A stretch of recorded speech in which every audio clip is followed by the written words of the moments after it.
Hello बच्चों, क्या हाल चाल, कैसे हैं आप सभी? सब मज़े में? बच्चे, मैंने आप लोगों को एक चैप्टर का पूरा कंप्लीट वीडियो दे दिया है नॉन प्रॉफिट ऑर्गेनाइजेशन का। और अगर किसी बच्चे ने अब तक नहीं पढ़ा है एनपीओ और एनपीओ पढ़ना चाहता है तो प्लेलिस्ट में जा कर के एनपीओ को पढ़ सकता है। अब ज़रूरी नहीं है यार सारे सारे वीडियोस को देखो, ठीक है? ज़रूरी नहीं है। आप उन्हीं वीडियो को देख लो जो आपको लगता है कि आपको प्रॉब्लम होता है, खाली उन वीडियो को देख लो। आई थिंक वो भी बहुत है, ठीक है? ज़रूरी नहीं है सारा वीडियो देखो। ये वीडियो में हम नए चैप्टर को स्टार्ट कर रहे हैं जिसका नाम है पार्टनरशिप फार्म। और पार्टनरशिप फार्म की अकाउंटिंग का जो सबसे पहला टॉपिक और सबसे इंपॉर्टेंट टॉपिक है that is known as fundamental of partnership firm. हम लोग इसको स्टार्ट करने जा रहे हैं, ठीक है? बच्चे आखिरी तक देखना यार, स्किप मत करना, ठीक है? सब कुछ समझ में आ जाएगा, ठीक है? मज़े आ जाएंगे तुम्हें।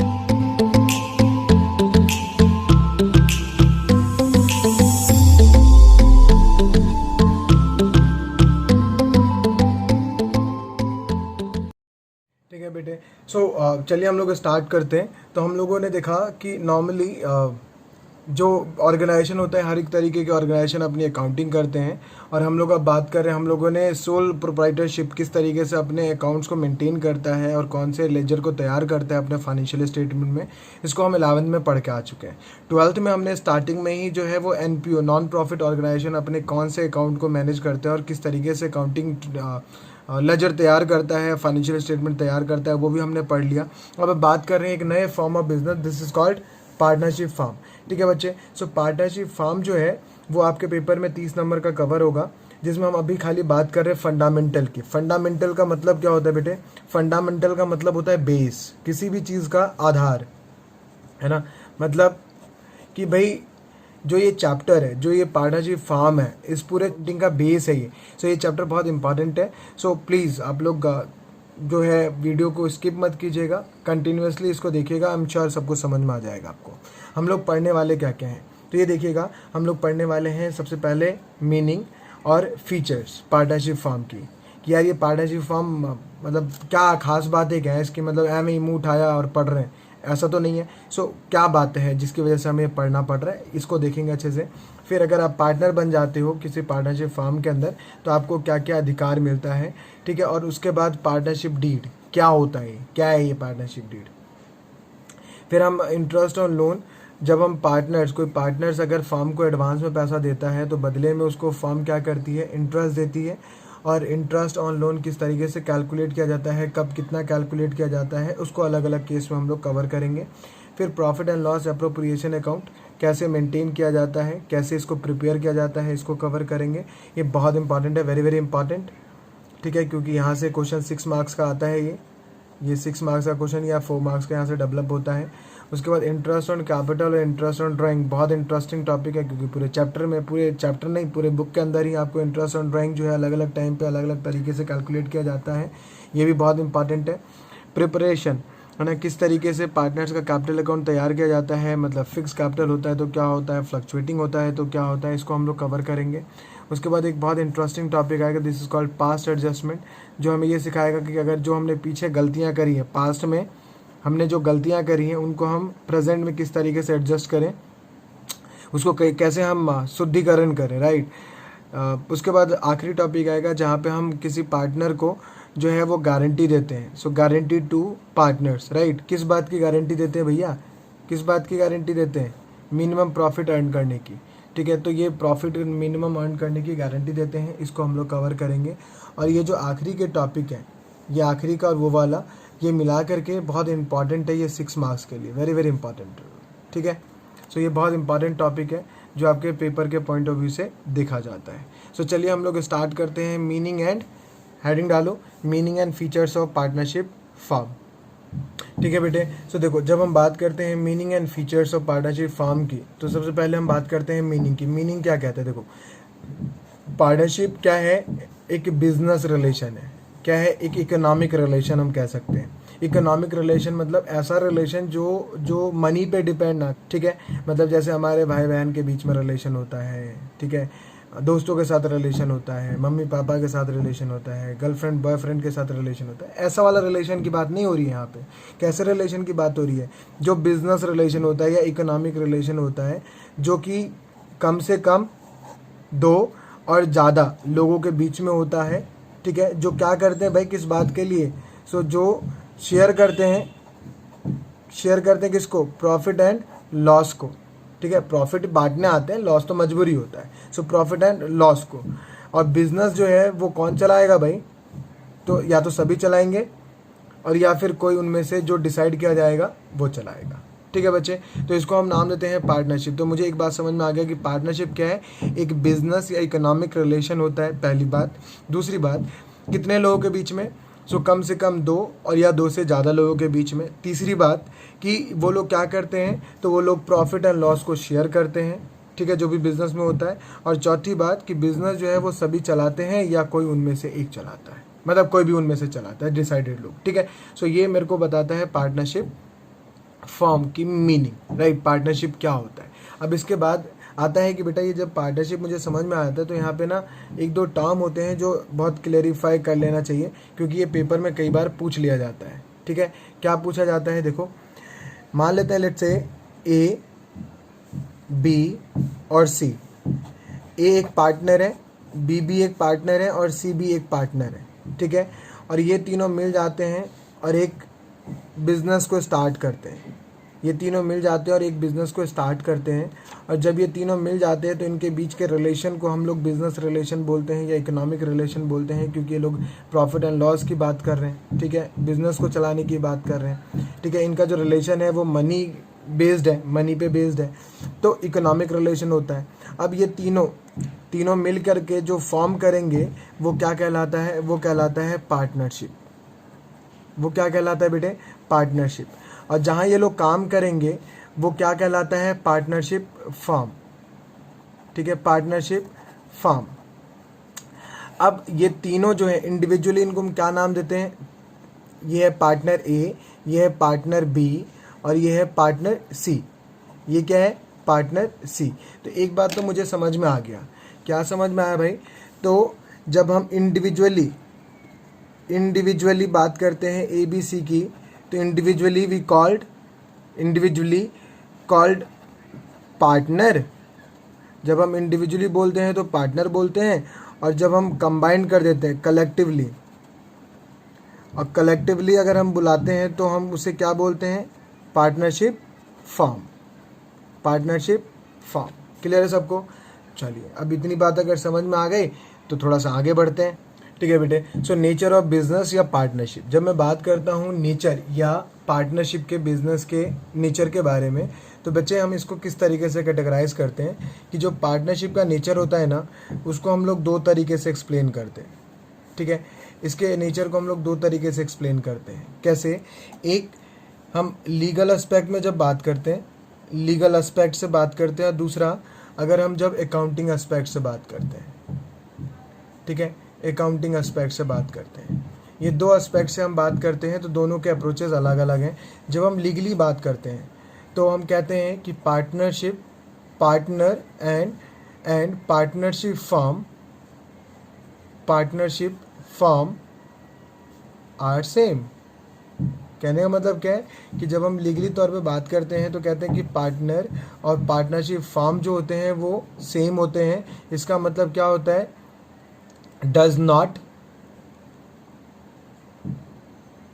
ये जो है फिर क्या कहते हैं, जब सेम होता है, दोनों एक ही होते हैं, तो ये लोग क्या करते हैं, ये लोग partnership concept, business entity concept को फॉलो नहीं करते। Does not follow business legal entity concept, ठीक है, ये लोग फॉलो नहीं करते बिजनेस लीगल एंटिटी कॉन्सेप्ट। ये क्या सिखाता है हमें कि बिजनेस ऑनर दोनों अलग अलग होते हैं, लेकिन लीगली एस्पेक्ट से जब बात करते हैं तो दोनों अलग अलग नहीं होते, जो आप देख पा रहे हो। और उसके बाद जब हम अकाउंटिंग एस्पेक्ट में बात करते हैं तो अकाउंटिंग एस्पेक्ट से partner and firm both are separate entity, ठीक है, दोनों अलग अलग होते हैं। जब हम अकाउंटिंग करते हैं तो दोनों को अलग अलग मान के चलते हैं, ठीक है। बिजनेस अलग है और ऑनर मीन्स उसके जो पार्टनर्स हैं वो अलग हैं, ठीक है बच्चे। सो लीगली एस्पेक्ट में हम क्यों नहीं करते, क्योंकि देखो यहाँ पे प्राइवेट प्रॉपर्टी जो होती है, private property can be utilize in case of liquidation. जब पार्टनरशिप फर्म डिसॉल्व होती है तो उस टाइम पे जब फर्म अपनी लायबिलिटी नहीं पे कर पाती है अपने एसेट से, तो प्राइवेट प्रॉपर्टी पार्टनर्स के यूज़ किए जा सकते हैं। ठीक है, पार्टनर्स के प्राइवेट प्रॉपर्टी यूज़ किए जा सकते हैं, इसलिए लीगल एस्पेक्ट पे दोनों अलग नहीं होते। ठीक है बच्चे, उम्मीद करता हूँ आप लोगों को समझ में आ रहा है, लेकिन अकाउंटिंग एस्पेक्ट में दोनों अलग अलग होते हैं। ठीक है, तो क्वेश्चन बहुत अच्छे से पूछता है आपके पेपर में, बहुत बार पूछता है कि क्या बिजनेस एंटिटी कॉन्सेप्ट को फॉलो करता है। तो बिजनेस एंटिटी कॉन्सेप्ट देखो दो बातें हैं, एक होता है बिजनेस एंटिटी कॉन्सेप्ट, तो बिजनेस एंटिटी कॉन्सेप्ट को फॉलो करता है, यस, ध्यान रखना। लेकिन क्या लीगल एंटिटी कॉन्सेप्ट को फॉलो करता है? नो, क्योंकि यहाँ पे वर्ड आ गया लीगल। ठीक है, बिजनेस लीगल एंटिटी कॉन्सेप्ट को फॉलो नहीं करता। ठीक है, लीगली तौर पे बिजनेस और ऑनर दोनों एक होते हैं, लेकिन बिजनेस एंटिटी कॉन्सेप्ट में हमें सिखाया जाता है कि बिजनेस और ऑनर दोनों अलग अलग होते हैं, तो होते हैं दोनों अलग अलग। ठीक है, लेकिन लीगल एंटिटी कॉन्सेप्ट में दोनों अलग अलग नहीं होते। तो ध्यान से पढ़ना कि वहाँ पे ये वर्ड आ रहा है नहीं आ रहा, लीगल अगर वर्ड आएगा तो इसका मतलब लीगली तौर पे बात हो रही है। ठीक है बच्चे, चलिए आगे बढ़ते हैं। ठीक है बेटे, सो सबसे पहले हमने पढ़ा है कि इकोनॉमिक रिलेशन होता है कम से कम टू और मोर पर्सन होते हैं, है ना, कम से कम 2 और मोर पर्सन होते हैं। सो 2 या 2 से ज़्यादा लोग होंगे तभी पार्टनरशिप बन पाएगी, पहली खास बात तो ये है। तो भाई कौन से लोग, 2 या 2 से ज़्यादा कौन से लोग, है ना, क्वेश्चन उठता है कि सर पार्टनर कौन से लोग बन सकते हैं। So anyone can be partner कोई भी बन सकता है बच्चे, पार्टनर कोई भी बन सकता है, लेकिन कुछ लोगों को छोड़ के, एक्सेप्ट किसको भाई, तो कुछ लोगों को छोड़ दो, जैसे कि जो लोग माइनर होते हैं। माइनर का मतलब बिलो द एज ऑफ 18 साल से कम जिनकी उम्र होती है उनको हम लोग माइनर ट्रीट करते हैं एज पर लॉ। ठीक है, तो ये माइनर जो है हमारे पार्टनर नहीं बन सकते जनरली, लेकिन सभी पार्टनर के कंसर्न से इनको बनाया जा सकता है just for the sake of beneficiary. ठीक है, बेनिफिट के लिए हम खाली माइनर को पार्टनर बना सकते हैं, लेकिन वो जर्नल केस नहीं होता।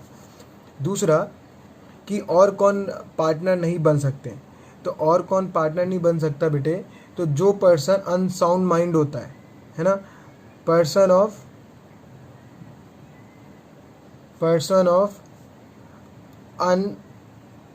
अनसाउंड माइंड का मतलब होता है पागल।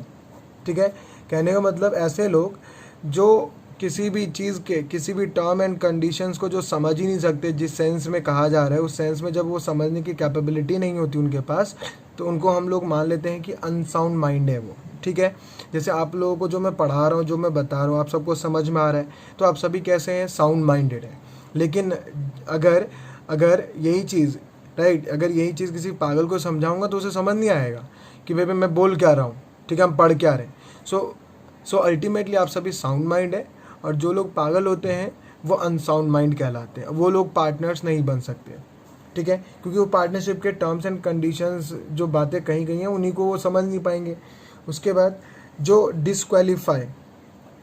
डिस्क्वालीफाइड बाय लॉ, भाई लॉ ने अगर कह दिया कि भाई ये बंदे कॉन्ट्रैक्ट ही नहीं फॉर्म कर सकते, ठीक है, डिस्क्वालीफाइड बाय लॉ, जैसे कि इंडियन कॉन्ट्रैक्ट एक्ट, मतलब इंडियन कॉन्ट्रैक्ट एक्ट 1872 के द्वारा, जैसे कि बहुत सारे लोग होते हैं, ये सभी बातें वहीं से आया उठ के। सो जितने भी लोग होते हैं वो डिस्क्वालीफाइड किए जाते हैं, जैसे कि जो लोग इंसॉल्वेंट होते हैं, आप सबने पढ़ा हुआ है सॉल्वेंट इंसॉल्वेंट। तो जो लोग इंसॉल्वेंट होते हैं उनके पास कॉन्ट्रैक्चुअल कैपेसिटी नहीं होता कि वो कॉन्ट्रैक्ट कर सके, एग्रीमेंट कर सके। तो वो लोग भी पार्टनर्स नहीं बन सकते। जैसे जो लोग कन्विक्ट होते हैं या क्रिमिनल होते हैं, ठीक है, जो लोग दोषी होते हैं, कन्विक्ट होते हैं, वो लोग भी कॉन्ट्रैक्ट फॉर्म नहीं कर सकते।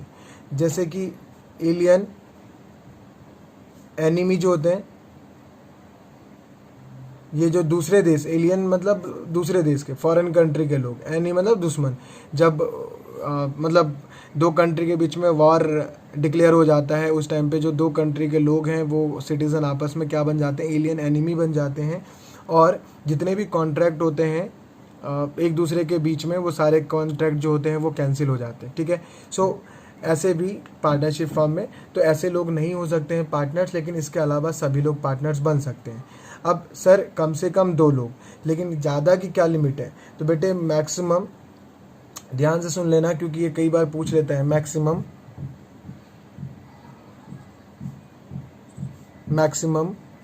क्या लिख दिया मैंने, ये मैक्सिमम नंबर ऑफ पार्टनर जो होता है किसी भी पार्टनरशिप फॉर्म के अंदर, वो 50 हो सकता है, ठीक है, एज पर पार्टनरशिप एक्ट 1932, ठीक है, सॉरी कंपनी एक्ट के अकॉर्डिंग जो है वो 50 मैक्सिमम हो सकते हैं, ठीक है बच्चे।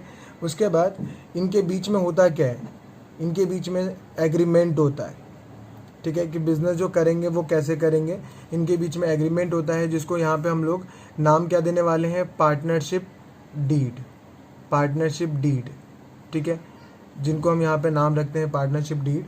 तीसरा, भाई देखो जो भी आप काम करोगे वो लॉफुल होना चाहिए, लॉफुल बिजनेस होना चाहिए। ऐसे नहीं कि भाई मान लो किसी में चाकू घोंपना है और 4 लोग मिलके बोलो कि भाई हम पार्टनरशिप खोल लिए, ऐसा नहीं होगा, ठीक है। सो जो लॉफुल है, मतलब जो लॉ के नज़र में, जो in the eyes of law वो एक्सेप्टेबल होना चाहिए, ठीक है, उन्हीं को हम पार्टनरशिप में कंसिडर कर सकते हैं। उसके बाद जो है प्रॉफिट शेयरिंग, भाई प्रॉफिट शेयरिंग होनी चाहिए, profit sharing among the partner, है ना, अमंग द पार्टनर के बीच में प्रॉफिट शेयरिंग होना चाहिए। ऐसा नहीं कि भाई कमा रहे हैं सभी मिलके और लेके कोई एक ही जा रहा है, ऐसा नहीं, कि पार्टनरशिप के अंदर पार्टनर्स जो हैं आपस में प्रॉफिट एंड लॉस जो भी होता है, जैसा उन्होंने एग्रीमेंट में मेंशन किया होगा वैसे उनको शेयर कर लेना चाहिए, ठीक है। और हमने लास्ट पॉइंट पार्टनरशिप के डेफिनेशन में ही देखा था कि जो बिजनेस है, बिजनेस कैन बी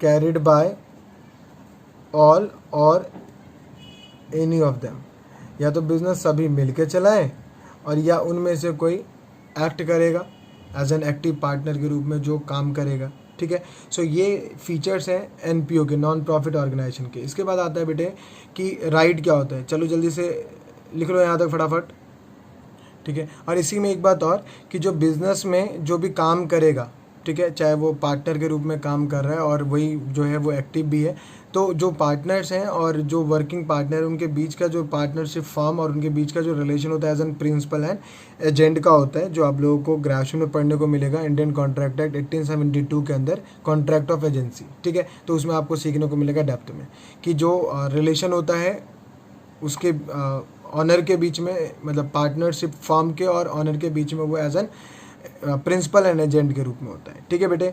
सो आगे बढ़ते थोड़ा सा, ठीक है बेटे। सो देखो राइट का मतलब क्या होता है, अधिकार। अधिकार कहने का मतलब क्या है कि पार्टनर के अधिकार क्या होते हैं पार्टनरशिप फॉर्म के अंदर। तो भाई देखो जब भी एक तो अधिकार ये होता है कि प्रॉफिट शेयरिंग होता है, ठीक है, शेयर इन प्रॉफिट, प्रॉफिट में उसका शेयर होगा, पहली बात।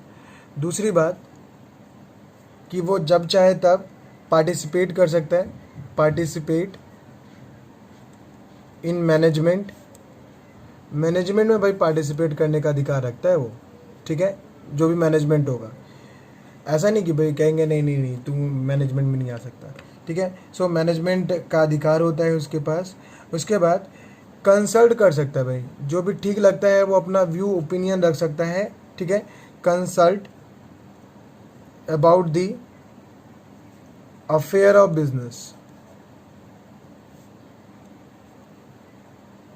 बिजनेस के अफेयर में वो कंसल्टेशन दे सकता है, अपनी विचारधाराएं रख सकता है, कोई प्रॉब्लम नहीं है, ठीक है। उसके बाद ठीक है। एलिजिबल होता है नॉट टू या not allow the admission of new partner. भाई नए पार्टनर को आने देना है या नहीं आने देना है, इसका भी उसके पास अधिकार होता है। वो चाहे तो आने दे सकता है, नहीं चाहे तो नहीं भी आने दे सकता है। ठीक है, तो उसके पास अधिकार होता है कोई किसी पार्टनर को अगर नहीं पार्टनर बनाना है तो वो नहीं भी आने दे सकता है। ठीक है बेटे। सो उसके बाद कुछ ऐसे भी पॉइंट्स होते हैं जो कवर करते हैं। एक तो ये कि भाई जब भी पार्टनरशिप फार्म को लोन दिया जाता है बाय पार्टनर, तो पार्टनर जो है जो भी एग्रीमेंट में लिखा है एज़ पर एग्रीमेंट, तो वो इंटरेस्ट ऑन लोन उसको मिलेगा। अदरवाइज़ नहीं तो 6% पर एनम के हिसाब से वो एलिजिबल होता है। ठीक है। अगर कोई मजबूरी के टाइम पे उसने पे ऑफ किया है तो बाद में उसको जो है इंडेमनिटी किया जाएगा, मतलब उसकी जो पेमेंट है वो पे ऑफ किया जाएगा इन फ्यूचर। सो ये इसके राइट्स होते हैं, ये इसके अधिकार होते हैं। ठीक है बेटे। सो इस वीडियो में इतना ही। अगले वीडियो में हम लोग पार्टनरशिप फार्म के पार्टनरशिप डीड के बारे में और इसके सब कुछ अलग अलग पॉइंट्स होंगे उसको कवर करेंगे। तो इस वीडियो में इतना ही। तब तक के लिए बहुत बहुत धन्यवाद। और आप लोग जो अभी हमने वीडियो में जो लिखा है इसी का आपको हैंड रिटन नोट्स मिल जाएगा डिस्क्रिप्शन में, तो वहाँ से आप डाउनलोड कर सकते हैं। ठीक है बच्चे, थैंक यू।